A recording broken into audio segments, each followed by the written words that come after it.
Sehemu hii ninaomba tuanze kuchunguza hilo neno mwana wa Mungu kwa lugha. Hapa pia tutaangalia lugha zisizopungua lugha 4 ambazo ndani ya programu hizi na ndani ya mafundisho haya tunachunguza hasa lugha, tafsiri ya haya maneno. Wakati fulani yawezekana wewe na mimi tunaichukua Biblia na kuisoma na tukabaki tu na tafsiri hii ya Kiswahili, tukaelewa tu Biblia kwa mujibu wa namna lugha ya Kiswahili inavyosema, na tukabaki hapo. Lakini kumbe kuna ukipata muda na ukagundua na ukaelewa ya kwamba ni zaidi ya hicho ambacho wakati fulani kuna lugha ya Kiswahili ilipe tafsiri maneno kadhaa katika maandiko, na ukaenda kwenye lugha ya Kiingereza unakuta ni maana inakuwa tofauti. Lakini pia ukitoka lugha ya Kiingereza ukaenda kwenye lugha ya Kiyunani unagundua kuna kitu ambacho wakati fulani kimeongezeka na wakati fulani labda pengine kwenye lugha ya Kiingereza kimepungua. Lakini bado ukitoka kwenye lugha ya Kiyunani ukaenda kwenye asili ya hiyo lugha kuhusiana na maneno au kuhusiana na Biblia ambayo ni Kiebrania, kuna vitu ambavyo unaweza ukagundua ya kwamba kulikuwa na vitu ambavyo ni zaidi na vile lugha ya Kiyunani inapotafsiri kitu fulani. Na sasa hapa tutaangalia habari za mwana wa Mungu katika tafsiri ya lugha ya asili ya Biblia ambayo ni Kiebrania. Neno hili mwana wa Mungu kwa Kiebrania linaitwa Ben Ha Elohim. Ben Ha Elohim. Neno Ben Ha Elohim ni maneno mawili. Au kwa lugha nyingine ni maneno mawili. Neno Ben ndio linamaanisha mwana. Lakini pia kuna neno Ha wa Elohim, Mungu. Mwana wa Mungu. Ben Ha Elohim, mwana wa Mungu. Anasema hili neno Ben Ha Elohim linamaanisha mwana wa pekee au mwenye uhusiano wa kipekee na Mungu. Mwana wa pekee au mwana mwenye mahusiano ya kipekee na Mungu. Ndiyo tafsiri ya neno Ben Ha Elohim, ambapo hilo neno Ben nimetangulia kusema kwamba Ben maana yake ni mwana na Ha Elohim ni wa Mungu. Lakini sema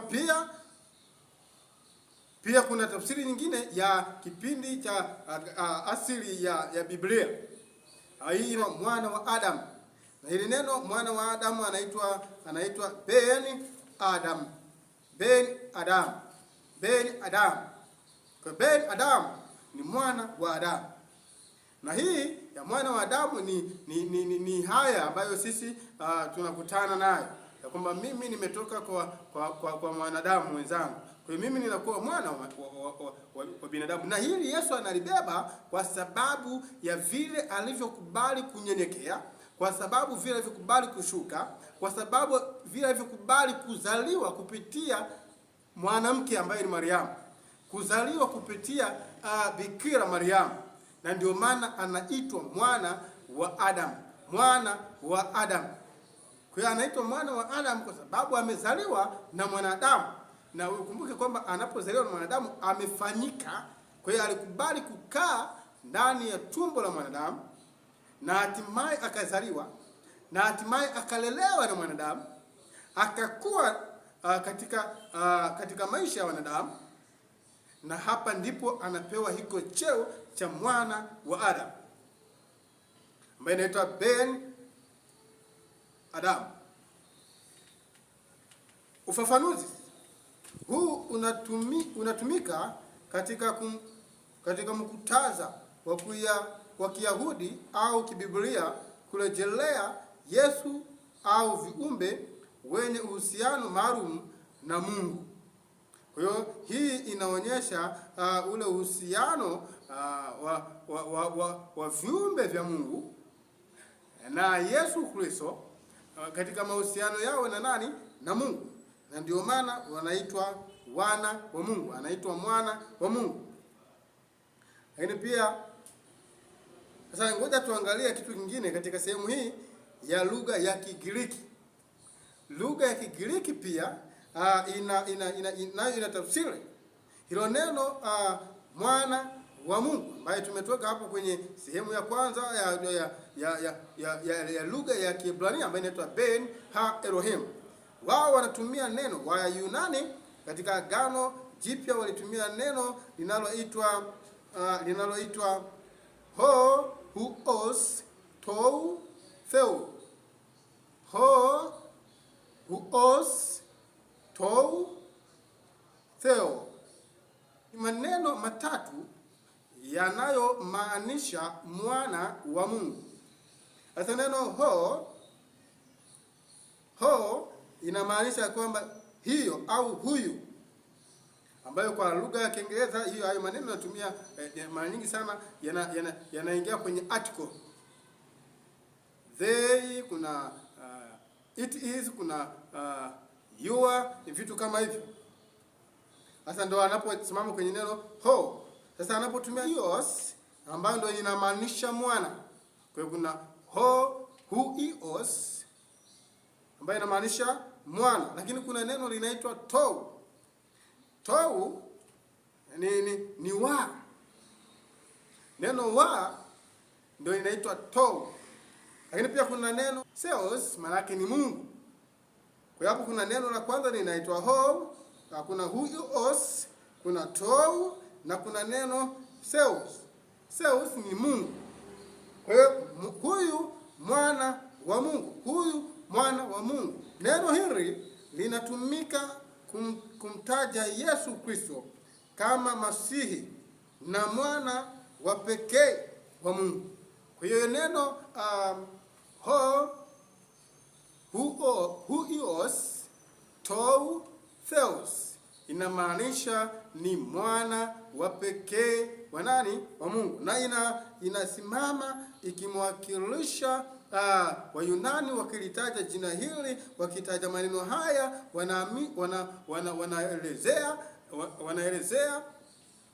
wanamuelezea Yesu Kristo ambaye yeye ndiye Masihi na mwana wa pekee wa Mungu.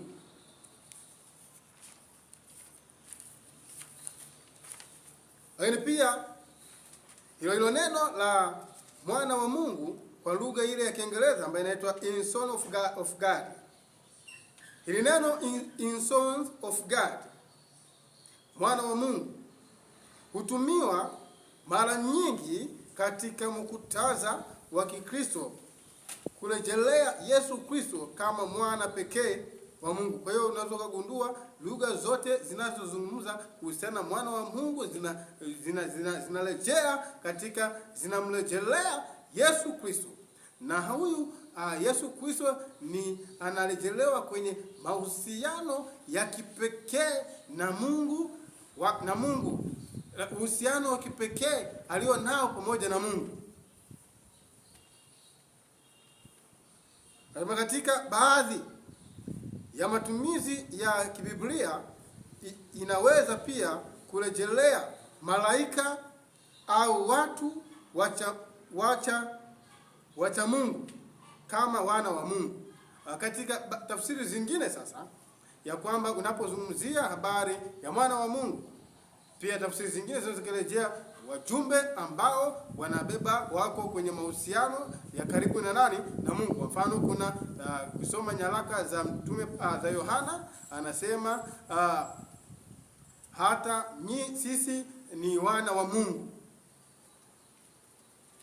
Lakini pia anasema malaika pia wanawakilishwa kama ni wana wa Mungu. Kwa sababu gani? Kwa sababu ya yale mahusiano yaliyopo. Lakini si tu mahusiano yaliyopo, kwa sababu yeye ni chanzo cha uumbaji wetu, kuumbwa kwetu.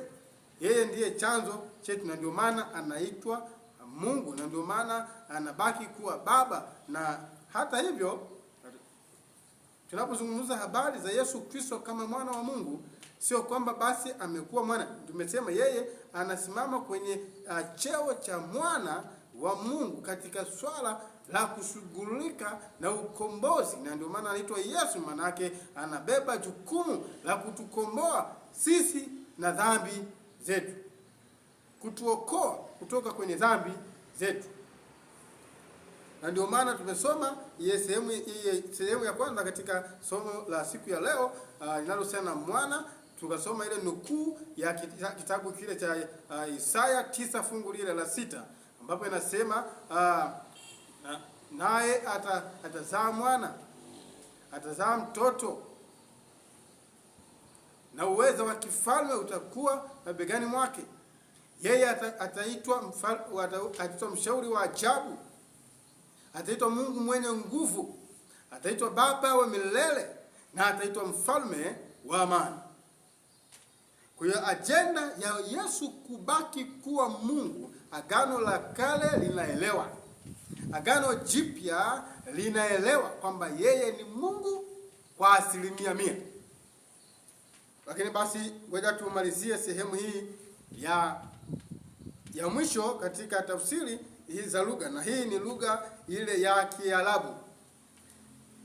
Neno mwana wa Mungu kwa lugha ya Kiarabu,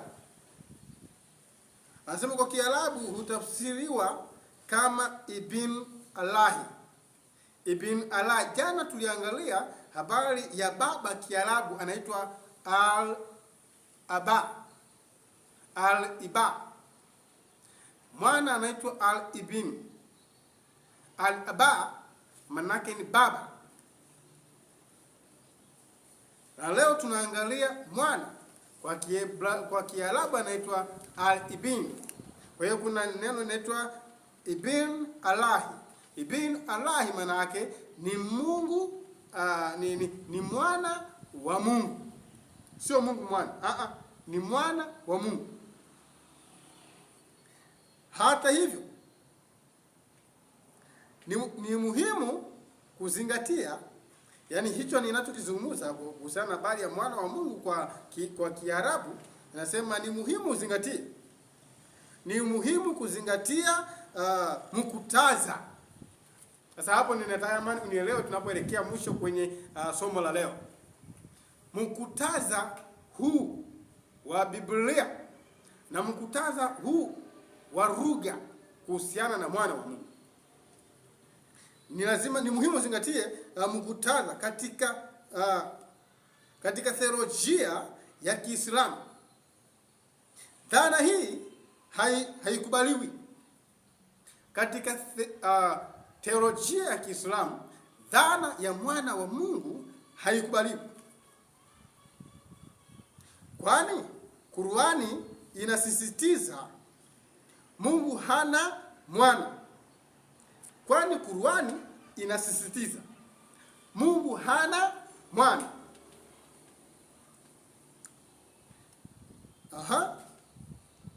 Kwa kawaida Yesu anajulikana kama Isa mwana wa Mariamu.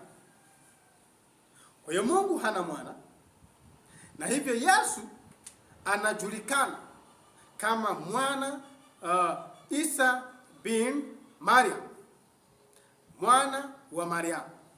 Yesu mwana wa Mariamu. Sasa nisikilize. Kuna kauli imetamkwa hapa inaitwa mukutaza. Kuna mukutaza wa Qur'ani na kuna mukutaza wa Biblia. Lakini pia kuna kitu kinaitwa Mungu hana mwana. Sasa ngoja tuzame hapo kidogo. Mungu hana mwana kwa mukutaza wa Qur'ani. Kwa mukutaza wa Qur'ani anaposema Mungu hana mwana, anamaanisha kwamba katika habari, katika mukutaza wao ni katika ile hatua ya kwanza kule tulikoanza. Mwana katika nini? Mwana katika sehemu ya kwanza ya kujuana. Yaani mume na mke wamekutana, wamejuana na akatokea mtoto, mama akazaa mtoto. Hiyo ni katika mukutaza wa Qur'ani. na ndio maana anakataa ya kwamba Mungu hana mwana. Na mimi nakubaliana naye kwamba kwa mkutaza wa teolojia ya Kiislamu kuhusiana na habari za Mungu au mwana wa Mungu, kwa mkutaza wao kwamba wao wanachojua ni kwamba Isa ni mwana wa Mariamu. Anapozungumzia Isa ni mwana wa Mariamu kwa mkutaza kwa mkutaza ule wa sehemu ya kwanza kwamba alitoka kwenye tumbo la Mariamu na hivyo anakuwa mwana wa nani? Wa Mariamu. Lakini kwa mkutaza wa Biblia na kwa mkutaza wa tafsiri wa hizo lugha zingine tulizotangulia kuziangalia kuhusiana na habari ya mwana wa Mungu, inaonyesha ya kwamba yeye ndiye, kwa sababu Biblia ina mafungu mengi inayoelezea na Mungu mwenyewe amejifunua akisema, tazama huyu ndiye mwanangu mpendwa ninayependezwa naye. Na amesema kwamba yeye ni mwana wa pekee atokaye kwa Baba, amejaa neema na kweli. Kwa hiyo kwa mkutadha wa Biblia imesimama hivyo. Sasa ngoja tulichambua kidogo kwa huu mkutaza wa sehemu ya pili. Hiyo ndugu zetu Waislamu wanaposema ya kwamba wanamwamini Isa bin Maryam, Yesu aliyezaliwa na Mariamu, Yesu aliye mwana wa Mariamu. Ukijaribu kuuliza swali au ukifuata tafsiri, utagundua kuna kitu ambacho hapo hawakielewi. Na jambo la kwanza, wamesahau ya kwamba Roho wa Mungu alikuwa ndani ya Mariamu, na hivyo ndiye aliyefanya hiki kiumbe kiwepo ndani ya Mariamu kwa mujibu wa unabii wa Isaya 9 fungu la 6. Na anasema kile kinachotoka kwenye tumbo la Mariamu, huyu mtoto ambaye kwa uwezo wa Roho Mtakatifu. Na hata hivyo unapozungumzia habari ya kwamba Yesu amezaliwa na Roho Mtakatifu, Qur'ani inakubali. Maana yake inasema yeye alikuja kwa uwezo wa Roho.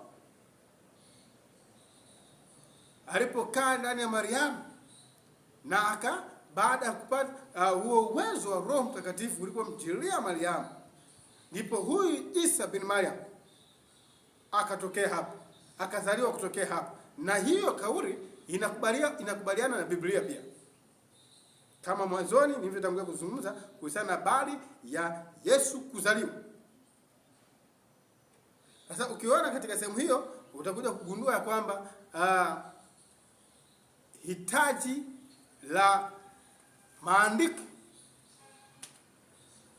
yenyewe yamejifafanua, na hili linakubalika hata kwa Qur'ani kwamba yeye amezaliwa si katika mkutaza wa kibiolojia. Kwa hiyo huyu akibaki katika mkutaza wa kibiolojia, hata mimi naweza nikasema ya kwamba kama unachunguza Qur'ani au kama unachunguza habari za mwana kwa mkutano wa kibiolojia, hata mimi au hata huyu Mkristo anayeamini Biblia atakukatalia kabisa kwamba yeye hawi mwana wa Mungu kwa mujibu wa kibiolojia. Anakuwa mwana wa Mungu kwa mahusiano, anakuwa mwana wa Mungu kwa vile ambavyo tayari alikubali kuacha enzi, alikubali kuacha mbingu, alikubali kuacha vyote na akaja kufanyika mwili ili tu ashughulike na mzambi huyu ambaye wewe na mimi, ili tuweze kuokolewa. Na ndio maana anaitwa jina Yesu, anayebeba dhambi za ulimwengu. Kwa hiyo kuna jina hilo lisikutanganye sana. Yeye ni yule jana, leo na hata milele.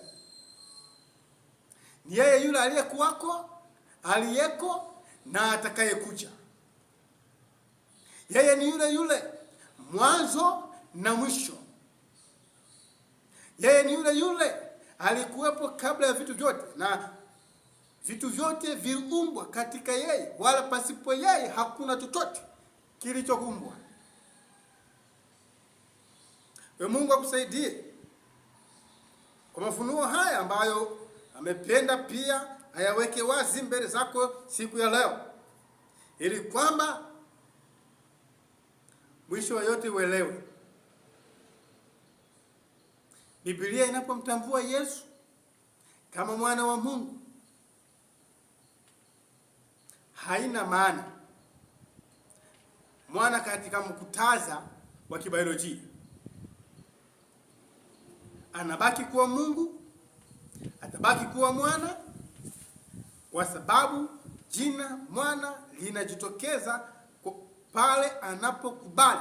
Ngoja nisome maneno haya. Sehemu hii ya sura ya 6 ya kitabu cha Isaya ni maono ambayo Isaya aliyaona. Na katika kuona maono haya wewe utasoma tu kwa wakati wako.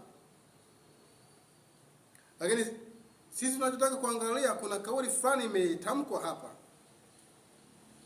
ambapo anasema sura ile ya 8, Isaya sura ya 6 aya ya 8. Kisha nikasikia sauti ya Bwana akisema, ni mtume nani? Kisha nikasikia sauti ya Bwana. Hapo anatumia umoja. Kisha nikasikia sauti ya Bwana, hiyo ni umoja, akisema, ni mtume nani? Naye ni nani atakaye kwenda? Ni mtume nani? Naye ni nani atakaye kwenda? Atakaye kwenda kwa ajili yetu. Mwisho wa kauli hiyo, katikati ya aya hiyo, ameanza na umoja, ameanza na kama nafsi moja inatamka, lakini mwisho wa hapo hilo swali linamalizika na uwingi. Kisha nikasikia sauti ya Bwana ikisema, ni mtume nani? Naye ni nani atakaye kwenda kwa ajili yetu? Ni nini kinachozungumza? Kana kwamba Isaya anaona kabineti ya mbinguni. Kana kwamba Isaya anafunuliwa kuona baraza la mbinguni, ambapo hizi nafsi tatu za milele zimekaa, na anaona miongoni mwao mmoja anauliza swali ya kwamba Isaya alisikia sauti katika eneo hilo, katika baraza hilo, ikitamka tena. Ni sauti ya nani? Sauti ya Bwana akisema, ni mtume nani? Naye ni nani atakaye kwenda kwa ajili yetu? Na hapa anazungumza hivi kwa kuhusiana na habari ya kushughulika na mwanadamu aliyeanguka dhambini, kwamba ni nani atakaye kwenda ili kumkomboa mwanadamu. Nani atakaye kwenda ili kumkomboa mwanadamu? Lakini anaendelea anasema, ndipo niliposema, mimi hapa, nitume mimi. Kauli hii ya kwamba mimi hapa, nitume mimi, inatamani pia nifafanue kidogo hapa. Huyu sio Isaya anayejibu hilo swali. Huyu sio Isaya anayejibu hilo swali. Huyu ni miongoni mwa hao wanaoulizwa swali, kwa sababu Isaya hakuwepo pale kwenye lile baraza.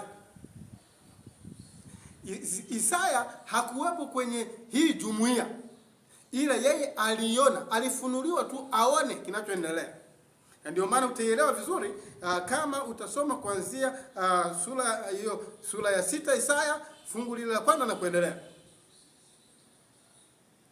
Kwa hiyo anayetamka hapa ili umjue, anayejibu swali la Bwana, anayesema ni mtume nani na ni nani atakayekwenda kwa ajili yetu, anayejibu ya kwamba mimi hapa nitume mimi ni nani.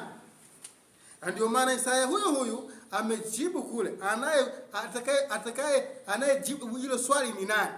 Unaposoma ile Isaya hiyo 9 fungu lile la 6, fungu la 6, ambapo anasema maana kwa ajili yetu mtoto amezaliwa, tumepewa mtoto mwanamume, na uweza wa kifalme utakuwa begani mwake, naye ataitwa jina lake Mshauri wa Ajabu, Mungu mwenye nguvu, Baba wa milele, na Mfalme wa amani.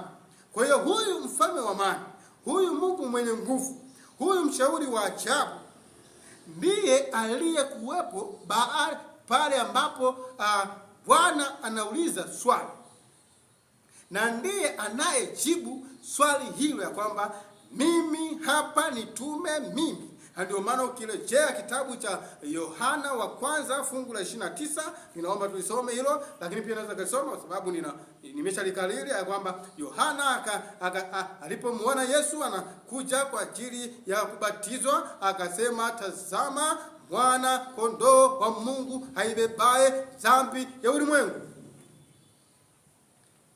Huyu mwana kondoo wa Mungu anayebeba dhambi ya ulimwengu, kwamba ndiye aliyejibu hiyo swali ya kwamba ninakwenda mimi kuubeba ubinadamu, ninakwenda mimi. Na ndio maana Isaya 50, naomba tusome hii hapa, Isaya 53, anayejibu swali hilo kwamba nitakwenda kubeba udhaifu wa mwanadamu, nitaenda kuzaliwa kama mwanadamu, nitaenda kubeba, nitaenda kuchubuliwa, nitaenda kujeruhiwa, ili baada ya haya yote mwanadamu aweze kuokolewa. Isaya 53 ukianzia lile fungu la kwanza, anasema, lakini ngoja, anasema, ni nani aliyesadiki habari tuliyoileta, habari iliyoletwa ya habari ya kwamba ninakwenda kumkomboa mwanadamu. Hiyo habari ni nani aliyeileta? Ni nani aliyesadiki habari tuliyoileta? Na mkono wa Bwana amefunuliwa nani? Maana alikuwa mbele zake kama mche mororo, na kama mzizi katika nchi kavu.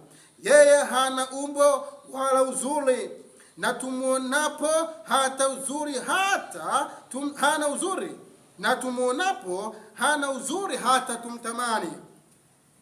Alizalauliwa na kukataliwa na watu, mtu wa huzuni nyingi, ajuaye sikitiko, na kama mtu ambaye watu humficha nyuso zao. Alizalauliwa, wala hatukumhesabu kuwa kitu.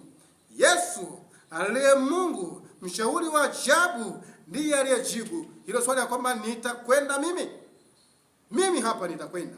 Na anakwenda, anakubali kuja kuchubuliwa, na anakwenda, anakubali kujeruhiwa. Na fungu lile la 4 anasema, hakika ameyachukua masikitiko yetu, amejitwika huzuni zetu, lakini tulimdhania ya kuwa amepigwa na Mungu na kuteswa, bali alijeruhiwa kwa makosa yetu, alichubuliwa kwa maovu yetu, na adhabu ya amani yetu ilikuwa juu yake, na kwa kupigwa kwake sisi tumepona.